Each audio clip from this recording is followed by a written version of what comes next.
Hello दोस्तों, मैं हूं अमित त्यागी, लेकर हाजिर हूं आपकी वेब, टीवी, म्यूजिक और मनोरंजन की दुनिया का हर अपडेट। और आज मेरे साथ जुड़ गए हैं एक ऐसे शख्स जिनके बारे में लोग पूछ रहे थे आखिर वो है कौन। अगर आपने फैमिली मैन 2 देखा हो तो उसमें एक किरदार है जिसका नाम है कल्याण उर्फ सलमान। तो उस किरदार के पीछे जो कलाकार है आज मैं आपको उनसे मिला रहा हूँ। तो मेरे साथ हैं अभय वर्मा। तो अभय हैं उस किरदार के पीछे के कलाकार। Hi Abhay, how are you? Sir, I'm very well, thankfully. Hopefully, आप भी अच्छे हो. And thank you for the very well introduction of me. जी, तो ये बताएं कि फैमिली मैन 2 जब से आया है तो सब लोग पूछ रहे हैं आखिर कौन है ये कल्याण। तो कैसा रिस्पांस आपको मिल रहा है एज कल्याण, एज सलमान, जो आपका character which people are loving in the show?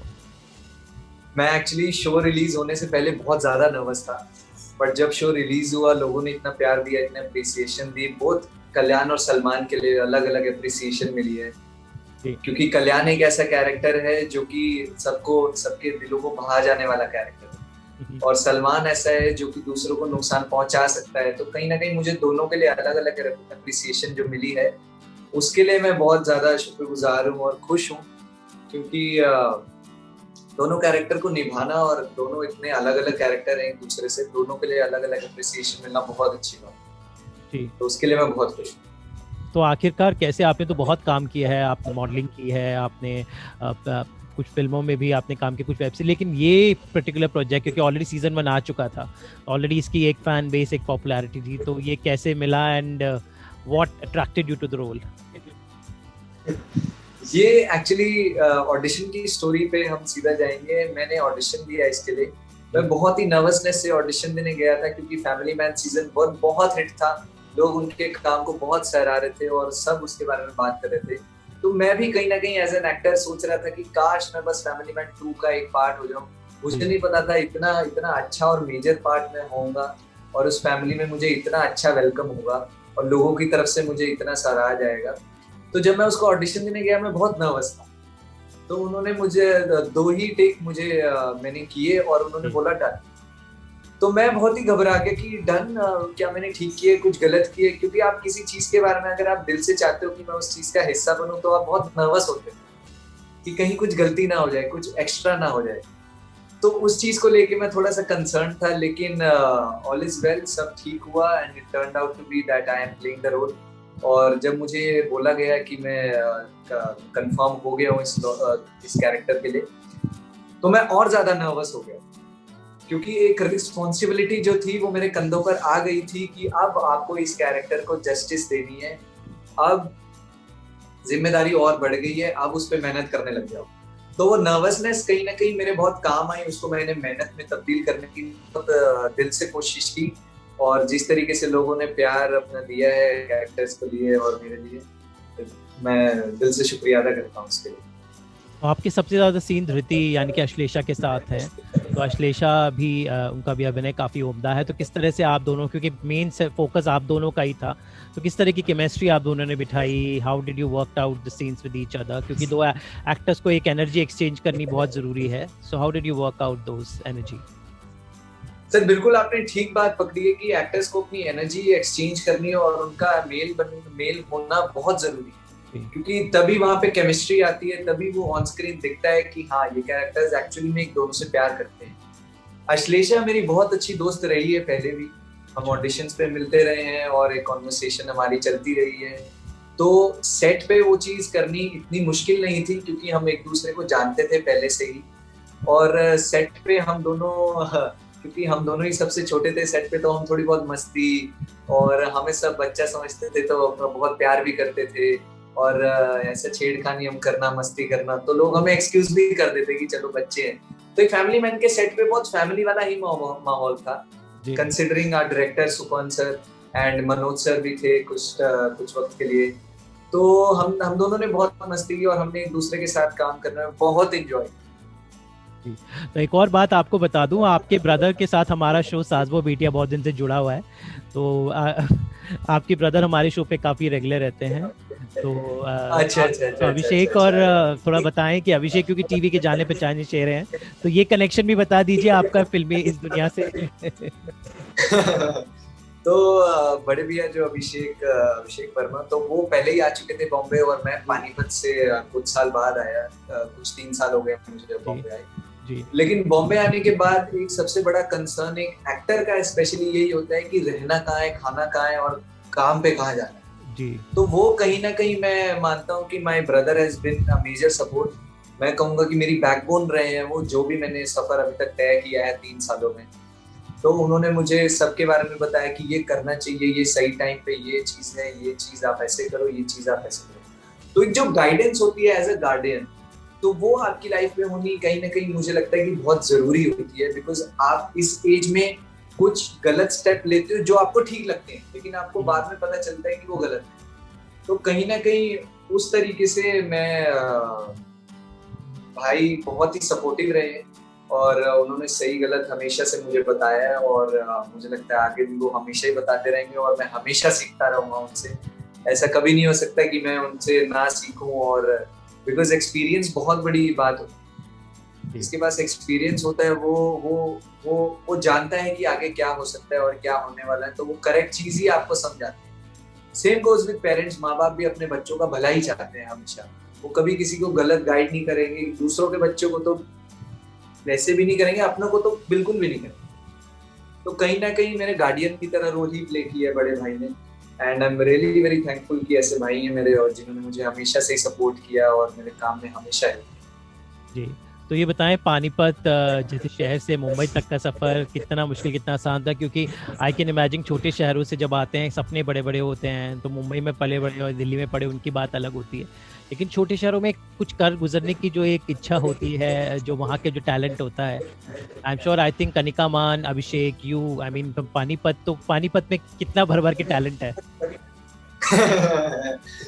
Panipat में नहीं सर, आई बिलीव सिर्फ पानीपत को अगर हम ना देखें, इंडिया में ही गली गली में बहुत टैलेंट है जी जिसको जो कहीं ना कहीं मुझे लगता है थोड़े दुख की भी बात है, जो पहुंचता नहीं है उस लेवल तक जहां तक वो डिजर्व करता है।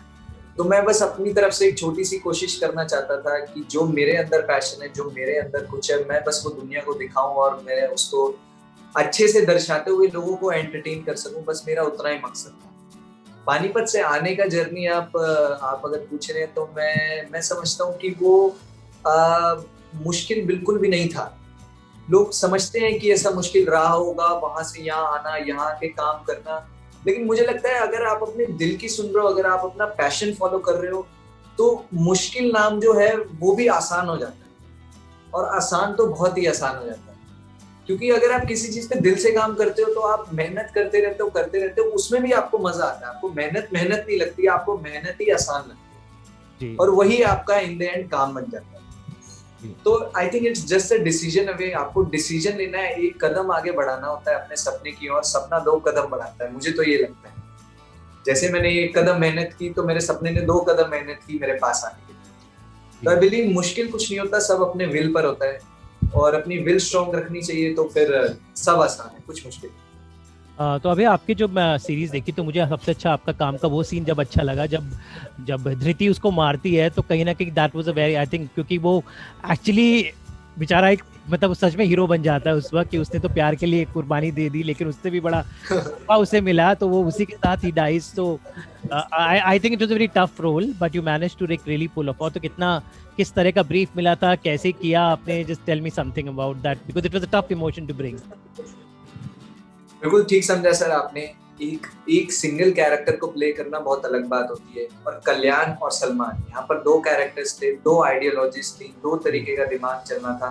कल्याण जो है वो बहुत सॉफ्ट हार्टेड इंसान है, जो कि सिर्फ अपने दिल की सुनना चाहता है, और Salman on the other hand ऐसा कैरेक्टर है जो कि सामने वाले को नुकसान पहुंचा सकता है, उसको सिर्फ अपने मिशन से लेने देना। तो एक जो थिन लाइन मेंटेन करनी थी कल्याण और सलमान के बीच में, वो मेंटेन करनी थोड़ी मुश्किल थी।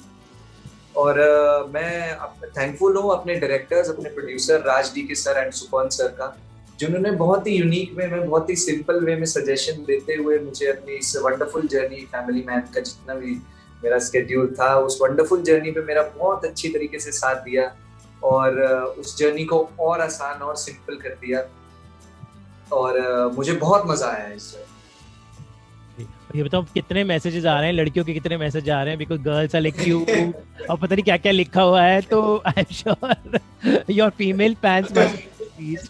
तो किस तरह की लड़कियों के मैसेज तुम्हें आ रहे हैं? आई एम श्योर योर फ्रेंड नहीं, इज मुझे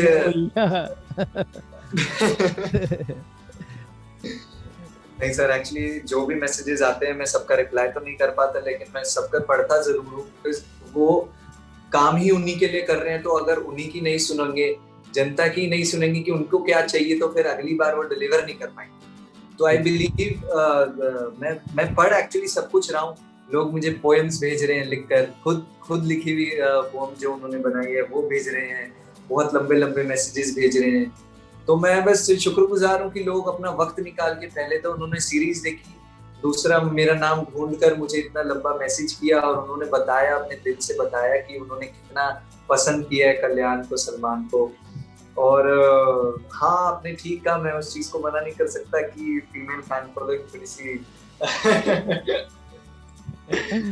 बट हाँ, वो प्यार मिलना मुझे बहुत अच्छा लग रहा है, वो अप्रिशिएट करते हुए, क्योंकि एक एक्टर काम ही उसी के लिए करता है। अप्रिसिएशन कहीं ना कहीं एक एक्टर का एक सोच होती है कि मैं अप्रिशिएट हो जाऊंगा बस इस कैरेक्टर को लेके, जो भी मैंने काम किया लोग उसको पसंद करें और उसको सराहें।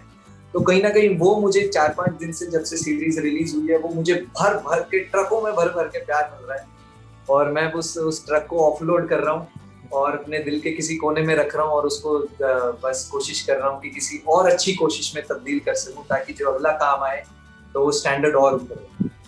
तो अगले कहाँ आप दिखाई देंगे, थोड़ा बता दें। और आपने पिछला भी काफ़ी कुछ किया है, मन बैरागी और बहुत अच्छे अच्छे प्रोजेक्ट, थोड़ा मैं चाहता हूँ थोड़ा बताएं कि where can we see you next now?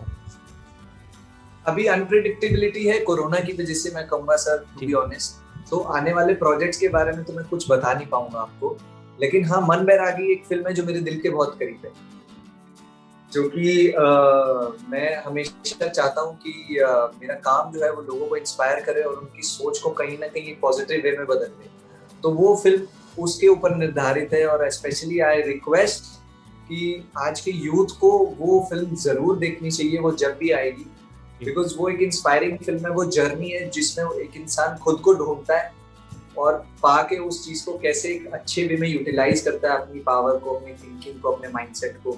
तो कहीं ना कहीं आज के यूथ को मैं ये रिक्वेस्ट करूंगा कि वो फिल्म देखे। और ये एज ऐसी होती है Amit sir, if I tell you, जिसमें लोग कंफ्यूज रहते हैं थोड़ा सा कि क्या करना है क्या नहीं करना है, इन्फ्लुएंस थोड़ा जल्दी हो जाता है। तो एक अपनी आइडेंटिटी कहीं ना कहीं वो लैक हो जाती है, वो मिस हो जाती है। तो वो आइडेंटिटी को बरकरार करते हुए अपनी जिंदगी को कैसे जीना है, वो उस फिल्म में बताया गया है, बताने की कोशिश की है। I request everyone to watch that film जब भी वो। चलिए, definitely we'll watch, and thank you so much Abhay, it was really wonderful talking to you and wonderful watching you also, and looking forward अगली बार हम मिले तो आप हमें पानीपत लेके चलेगा हमारी टीम को। I want you to show me your childhood, your school. Abhishek के साथ तो प्लान ही करते रह गए, अभी हो नहीं पाया, but I am sure both brothers के साथ हम जल्द ही कोई एक अच्छी स्टोरी प्लान करेंगे। सर, मेरी मम्मा बहुत अच्छा खाना बनाती है, आप जब भी पानीपत आएंगे मैं मम्मा के हाथ का उनके हाथ का खाना खिलाऊंगा, आप बहुत खुश हो जाओगे। Thank you so much, looking forward, all the best. Thank you sir, goodbye. Thank you sir, it was a pleasure, thank you so much. Same here, goodbye, take care, all the best. Bye sir.